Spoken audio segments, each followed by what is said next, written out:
Hello, I'm Tim Harris. This is Julie Harris, and this is Real Estate Coaching Radio. That's right. So make sure that you hit the subscribe button so you won't miss any future episodes. Thanks again for popping by. Hit that like button, and don't forget to leave your comments and questions so we can get right back with you. We will. Thank you for continuing to make our podcast, Real Estate Coaching Radio, the #1 listened to podcast for real estate professionals in at least the United States. And let us know what you think about this video. Leave your comments below. Thank you. Welcome to Real Estate Coaching Radio, starring award-winning real estate coaches and #1 international best-selling authors, Tim and Julie Harris. This is the #1 daily radio show for realtors looking for a no BS, authentic, real-time coaching experience. What's really working in today's market, how to generate more leads, make more money, and have more time for what you love in your life. And now your hosts, Tim and Julie Harris. Welcome back. This is part 3 on how to recession-proof your business, and we are going to get to our next point here in a second. I wanted to share with you guys a headline which kind of made me laugh today. I'm going to read it to you, and Julia will read the punchlines. Yep. So the head of the topic, the subject line, if you will, on CNBC for this, doomy and gloomy real estate story is home prices cooled at record pace in June, according to housing data. So, right, you're thinking you're going to read that, and it's going to sound really, really bad for housing. But here are the key points. This is great. Okay, so first, home price gains are cooling fast as demand wanes and supply builds. More drama. Boom, boom, boom. Okay, but here's the punchline. The annual rate of price appreciation fell 2 percentage points from 19.3% to 17.3%. Oh, woe is me, right? So price gains are still otherwise strong because of an imbalance between supply and demand. The housing market has had a severe shortage of supply for years. And it's going to have a severe shortage of supply for years and years and years. But it's just fascinating to me how obviously CNBC is trying to get people to click on information that is making housing sound like it's going to be in the doldrums and in a meaningful way. So I'm here to tell you guys, if your year-over-year appreciation is only 17.3%, you are doing amazingly well. You're going to be okay. You're going to be just fine.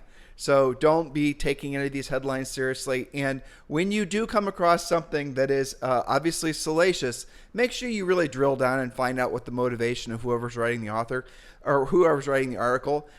There has been an uptick in articles that I've come across, because Julie and I have our Google alerts set so we get all the real estate stuff, of people that are writing, essentially really bad sounding stories, just similar to this one, but about, 10 times worse. And almost always, no, not almost always, always they have an agenda. And the one that I'm seeing happen more and more, and they're being less secrety about it, is the people that are trying to sell you prepper supplies, a month's worth of food and all the rest of it. We've mentioned this before, but when you come across, if you really want to have a little bit of, experience this yourself, when you come across some of these articles, actually, most of them are ads that are written as articles. That's the other thing that's happened. So you'll be reading an article, there it is with quotes, imagine, air quotes, in some, newspaper or online source you trust. But what you don't realize is that it's actually an ad that's disguised as an article. And how will you know that that's the case? Go to the bottom and see who the credits are, and see essentially who contributed, who they referenced, who they were using as their experts. And you'll find almost always, if you follow the breadcrumbs, what the truth is. Because what's happened nowadays is media in general has just essentially become clickbaity as just anything you find online. In other words, the media itself has given up, and they're no longer trying to be the purveyor of truth. This is, I think, universally true. It's all propaganda. And so now what you're discovering across the board, especially mainstream cable media type things, is you're discovering that all of them are just cashing in and using these, clickbaity headlines, and they're taking money to the highest bidder to write articles to, maybe indirectly or directly sell whatever they have for sale. And that's going to happen with regards to security. It's happening with regards to gold. It happened for a long time with crypto. All of this stuff, guys, it's all convoluted. That's the reason that Julie and I are massive advocates of a couple things. Number one, having a media-free life. Just purge yourself from all forms of media, with the exception of, and frankly, this is all we really do to ingest our information, are podcasts, because podcasts, for the most part, are going to be pure sources of information that aren't from, for the most part, quote unquote, professional reporters. We stay away from anything. I mean, look at the Washington Post, right? The Washington Post is owned by Jeff Bezos. Did you know that? So Jeff Bezos obviously is one of the world's richest men. Jeff Bezos is also a huge political donor. Do you think the articles coming out of the Washington Post are going to be slanted one particular direction? And the same goes on the other side of the aisle as well. So the moral of the story, guys, is just, ignore all of it, because all it's going to do is cause you to manifest more fear. It's going to make you feel like the world is essentially coming off the rails, and there's nothing for you to do. There's what direction should you go? What are you going to think? All the rest of it. You're not going to believe that your tomorrow is better than today, and as a result of that, you will lock in that your tomorrow won't be better than today, because you won't take the actions necessary to make tomorrow better than today. There's no reason to believe that you can't have ever-increasing levels of success in your business and personal life, provided you adopt the mindset and, frankly, the lifestyle of doing what you don't want to do when you don't want to do it at the highest level. And I'm going to wrap up this little rant just by sharing this with you guys. There's a great Warren Buffett quote, and I always try to remind myself of it. Well, let me take you guys back in time to the 90s.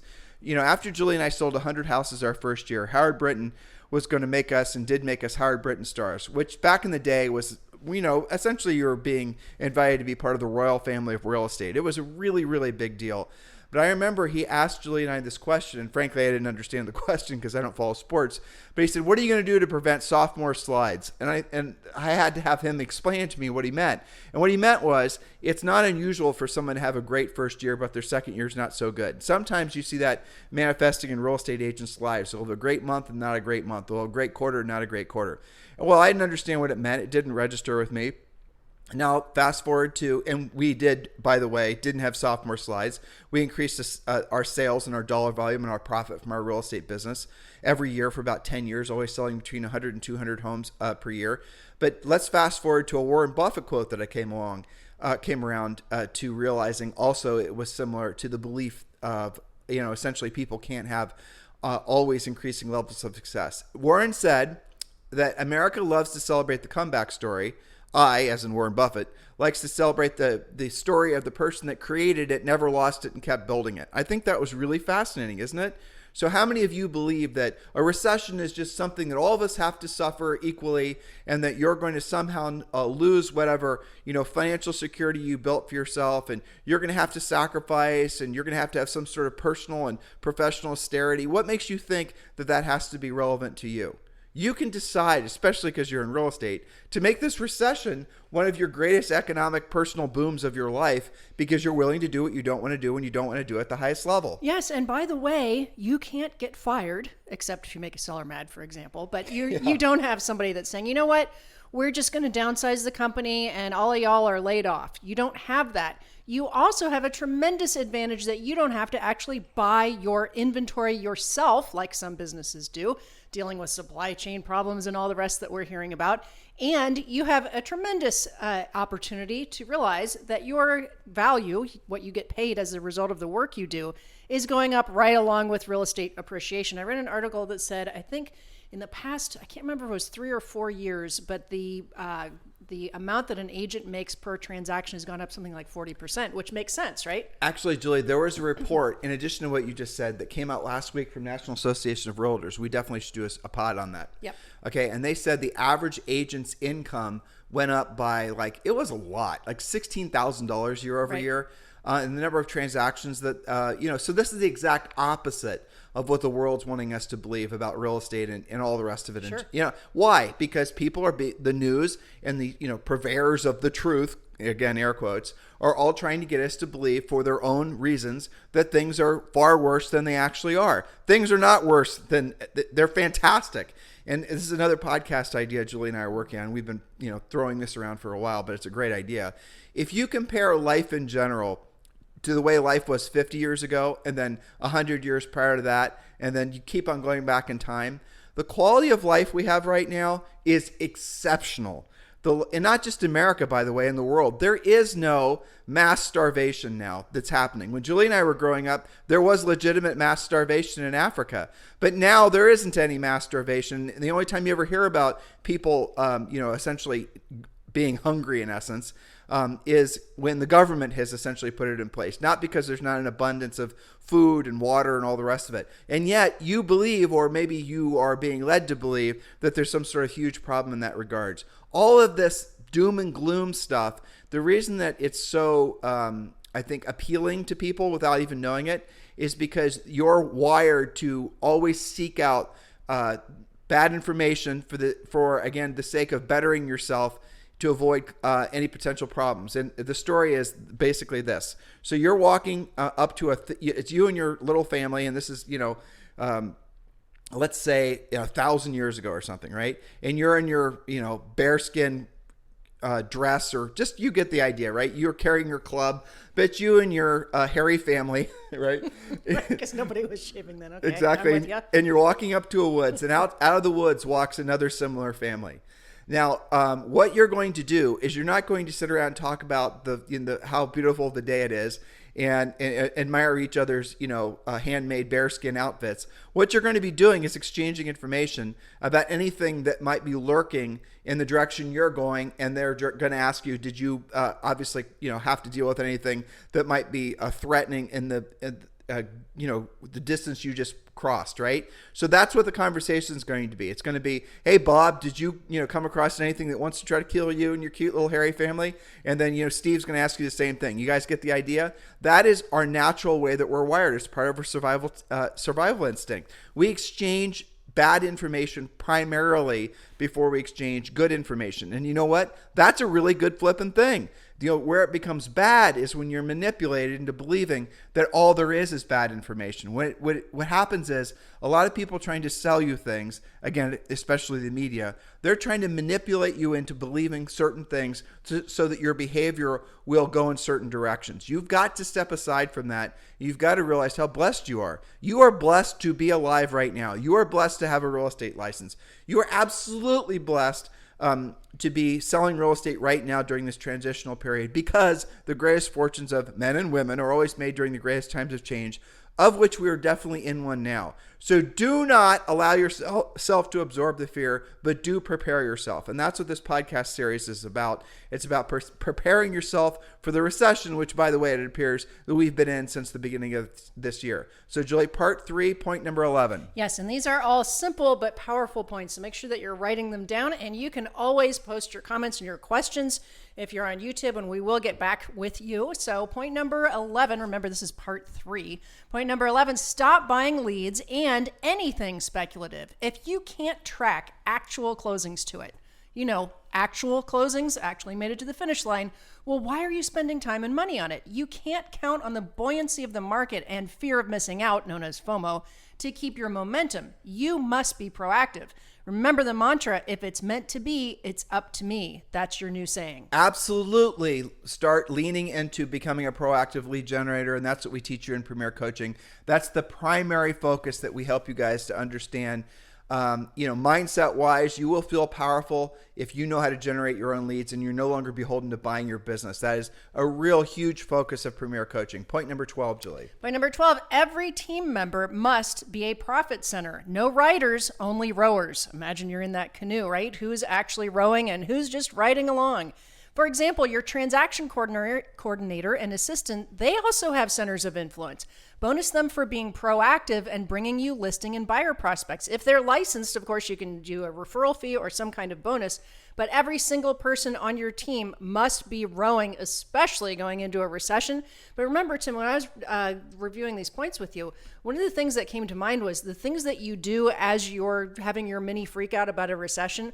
All of these things are healthy to do all the time. It's just that you notice it more when there's a market shift. Well, it's funny. You were saying no riders, only rowers. We thought that up back in 2008. Right. And it's funny that you're kind of dusting off some of these old points, but the reality of it is in the second thing Julie said so important. Make it so every single person in your business is actually creating revenue, not just essentially an expense. It's a mindset shift. Oh, I'm going to add an assistant. That's going to be an extra $50,000 a year. Well, here's an idea. Have the assistant, again, this is, adjust accordingly, do enough BPOs every single day that assistant will pay for themselves and cover their own base salary.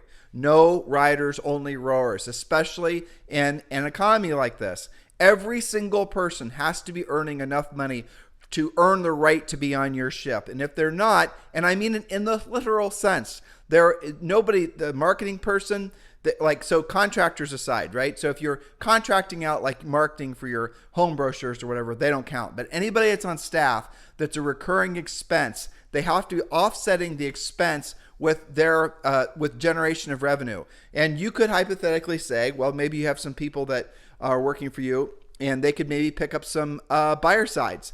They could do different things like that. But there has to be a direct line between what you're paying them. You're paying Bob $5,000 this month. Bob has to earn $5,000 a month to stay part of your business. That is a good first step to take when you're trying to right size what some of your wrong expenses are leaving this previous market. Point number 13. Number 13, don't be drawn to REO and short sale peddlers. If the market shifts to that degree, we'll be educating you on what to do and when, of course. Currently, distressed property is less than 2% of sales. Refer to our series about why the market is a shift and not a crash for details on why this is. I think we've done at least 4 or 5 podcasts drilling down on all of those points. But remember to know your facts. If less than 2% of the market is distressed, why would you go after that 2% versus the other 98% that's not distressed? Well, so a couple points there. Didn't we do a podcast like 2 weeks ago, 22 reasons why there's no housing crash? Yeah. So find that. It's over on iTunes. It's over on Stitcher, obviously Spotify, and also you can watch the video on YouTube. But that is really the bottom line. There is no real reason to believe that there's going to be any kind of widespread, or I don't even think regional, distressed real estate. It just isn't going to happen. But Tim, if you just read only that MSNBC or CNBC, whatever we quoted at the top, that headline, it would be easy for you to succumb to somebody email blasting you, hey, sign up for my REO list. If all you read was that headline that, gosh, home prices are just really chilling and we're not appreciating like we used to, it'd be easy to just say, maybe I should go after that. The thing that's confusing people is the difference between inflation and deflation, basically. So during the housing crash, everything deflated. Basically, everything deflated. Everything went down in value. So everyone's expecting things to happen the same way. Why do they think that? Because frankly, they haven't actually studied anything that happened before or after they were alive, or frankly, they were paying attention as adults. So if your belief structure is the world's going to keep repeating itself based on your experience, say from 18 to however old you are now, if you think that the world is just going to continuously repeat whatever you've already experienced, you're going to lose out. Because really, the last time we saw an inflationary time like this in a meaningful way in the United States was 1971 into the early 1980s. And that's going to be your benchmark. If you want to know what inflation really means, study from 1977 to say 1984. Study that era, and then you'll know what the effects that inflation can truly have. Inflation does not lead to deflation. Do not be confused about that. And again, all these people that are trying to sell you REO and short sale, this, that, and the other thing, if there is a time where you need that information, I promise you we'll include it in Premier Coaching. For free. We'll include it there. Of course we will. But there's no real information. There's no real need for that right now, because aside from regional upticks, like Julie and I were hearing people say, oh, the FHA, the Fannie Mae and Freddie Mac, they're planning on a big run. No, they're not. Julie and I are in direct contact with those agencies. How are we in direct contact with them? Because we worked with them before. During the real estate crash, we worked directly with the FDIC. We worked directly with the National Association of Realtors. We worked directly with all the major servicers. We worked directly with Fannie Mae and Freddie Mac. We worked directly with them, helping agents learn how to do short sales and then get REO listings. And we're in contact with all of them. And we're asking what they're seeing, what they're anticipating. What we frankly are paying attention to is we're looking to see if any of the old asset management companies are hiring people, and none of them are. Go to the job boards and look. There's lots of easy ways to find out what business owners are thinking. The biggest one being, are they hiring people, or are they just, essentially rekindling their businesses? And they're not. So, and I'll tell you really, and this is something that really I got a lot of crap when you and I said this originally, but I still think it's true. Even if you're in a part of the country where there's a lot of unemployment and there's a lot of layoffs, and it's entirely possible, we still do not believe in a million billion years that the government is going to allow there to be widespread foreclosures. We believe that what's going to happen is there will be more elaborate versions of the forbearance thing that happened as a result of COVID. Sure, workout plans. Exactly, workout plans, or don't make your payment until you can afford to plan. Look what's happening to student loans. Look what happened after the real estate crash. Look what's happening across the board. Guys, do not believe that there's going to be any widespread distressed real estate. And again, look to the motivation of the person that's trying to actually get you to believe that. But here's the thing I want you to be really, what would be the word, introspective about. If you believe that there's going to be a bunch of distressed real estate, what do you stop doing today? Or what do you not even start doing? It's interesting, isn't it? So in other words, if you believe that there's going to be distressed real estate, if you believe prices are going to fall, if you believe all this doom and gloom is going to happen, you are automatically allowing yourself to be complacent with the things that you should be doing. You're using your belief that tomorrow is not going to be better than today as an excuse to actually not do what you don't want to do when you don't want to do it at the highest level today. And I get not all of you understand what I just said, but for those of you who do understand what I just said, do not forget it. And do not allow yourselves to be pulled in directions that are not going to result in you essentially being in a place you want to be. That's right. Point number 14, keep your body and your mind in good shape. You don't want to deal with a health issue at the same time as a market shift. Get involved in Orange Theory or CrossFit or Zumba to both stay fit and expand your center of influence. Talk about real estate all the time using our Ford script. And again, we've had dedicated podcasts all about how to do these things at the same time, keeping yourself in shape and expansion of your center of influence. Well, it's an awesome way to burn off stress too. Absolutely. Yeah, at any age, by the way. Don't give yourself an excuse. I'm too old, I'm too young, I'm too fat, I'm too this, I'm too the other thing. Just do what Julie just said. It makes a huge difference. And just, you can obviously at Orange Theory or whatever, as she just pointed out, make a hell of a lot of really great potential real estate contacts. As soon as they realize you're in real estate, you are going to be, remember when Norm used to walk into Cheers? Norm! You're going to be that person when you walk into the gym, but obviously it's going to be about real estate. And everybody's talking about real estate right now because we have all these headlines. Talking about real estate is possibly the easiest that it's been in a long time.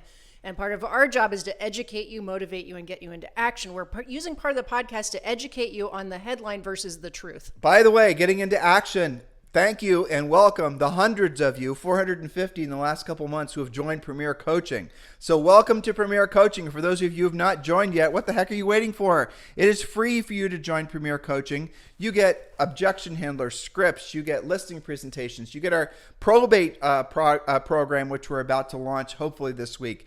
You get, what else, Julie? There's so much. Well, daily semi-private coaching calls with our coaches. Real estate treasure map. You get the listing package. 90-day massive action plan, our listing package. All this is free. No strings attached. Just text the word Premier. Oh, and Julie did mention you get a daily semi-private coaching call with a Harris certified coach. Just text the word Premier to 47372. Text the word Premier to 47372. Again, guys, you get all this information for free, including members only access to our exclusive Premier community. So text the word Premier to 47372. If you prefer, just go to the website directly. That's great too.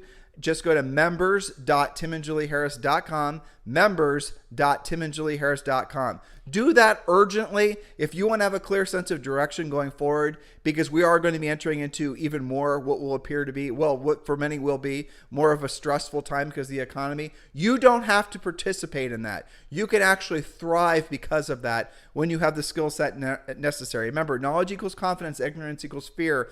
Text the word Premier to 47372 or just go to members.timandjulieharris.com. Next point, Julie. Yes, next point, our final point today. And before we do that, I forget to mention this all the time. On our Facebook private members only page, it's kind of like their club. There's lots of referrals that exchange hands. And I got to tell you, one of the most challenging ones that I helped with last week, but we got it done, was way far, super far west in super rural Texas, right? Like, who even has an MLS out there? But we were able to place that referral. It was for this combination spa ranch, really cool property. but that wasn't an obvious one, and we still had agents connect with each other. So that's a more obscure one. Typically, we have referrals that are exchanging every single day. So if you want to be amongst like-minded agents like yourself, that's a great place to do it. Being a coaching member usually works out for people that are actively participating. Yes. So that it's free because they get referrals. Easily. So and that's the thing. And we don't get in the middle of those referrals. And we don't try to charge you guys. We're not like a reload company. We're just wanting you guys to go there and exchange referrals so you can essentially, agent-to-agent referrals are awesome. You're not having to go through some reload company or somebody that's trying to fleece you for 35%. That, again, Julie brings up a great point. So remember, text the word Premier to 47372 or just go to members.timandjulieharris.com. Remember, when texting, message and data rates may apply. All right, and the next point is a really great one. Pay attention and don't be intimidated by this idea. So point number 15, create a transaction fee profit center. Our example today is $497 transaction fee. Now you can adjust up or down. Some people go up to $997. Okay, transaction fee. Simply, here's how you present it. We show you how to do this in Premier Coaching.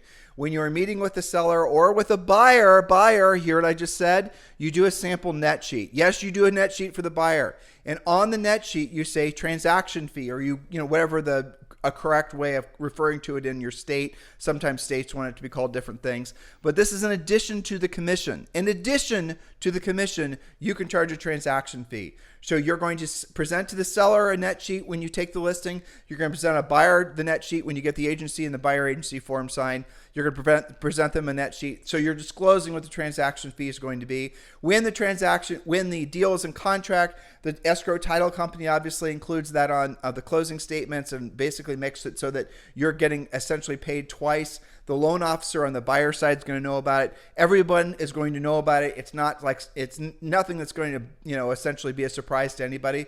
And that transaction fee is your profit. That goes directly in your pocket. Going back to the no riders versus rowers thing, this is one of the things that Julie and I had when we had buyer's agents working for us, is we got the buyer's agents obviously to, one of their jobs were to present to the buyer the benefits of working with them as a buyer's agent. And you do get that presentation as for, being part of Premier Coaching.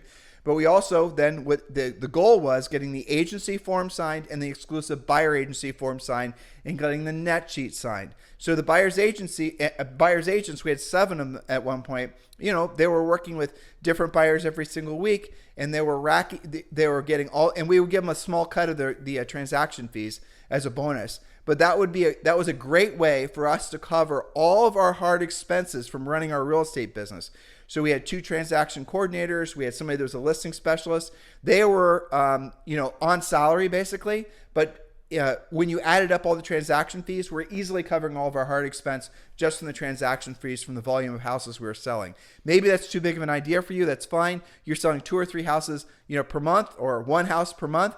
What would an extra $500 per month mean to you? A lot. Well, let's say you did 20 transactions per year and you charged $497 per transaction. That's almost $10,000 more in your pocket, which is equivalent for most agents for 1, maybe 1.5 transactions.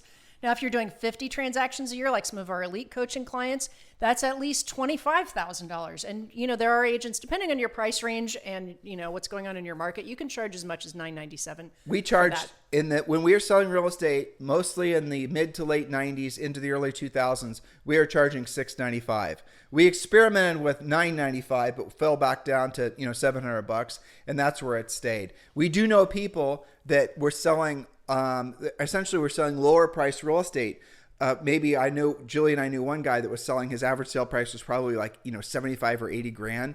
And those houses are probably still worth 75 to 85 grand. Now it was in Michigan, but he was charging usually $1,500 to $2,000 transaction fee. Why did he do that? Because the normal commission on a lower end house didn't really make it worth his time, especially since he had fixed costs because he had staff, because he was selling hundreds of houses per year. But the transaction fees are where he made all of his profit. So this is just a different way of thinking about different ways to make money, especially during a recession. That's how you have to think.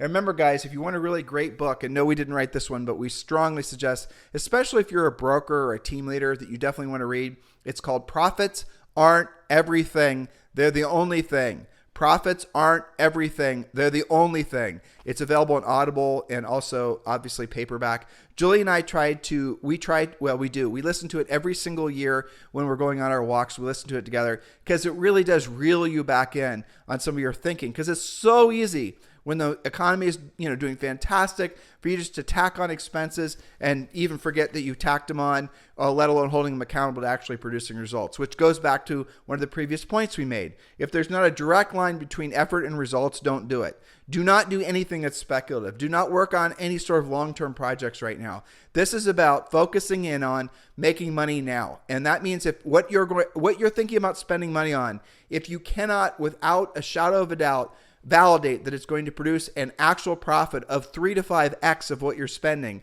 in the next, say, 90 days or less, do not do it now, or do not do it ever. Do not do it ever is the smart move, but certainly don't do it now, because we're going to be headed into more of an economic uncertainty.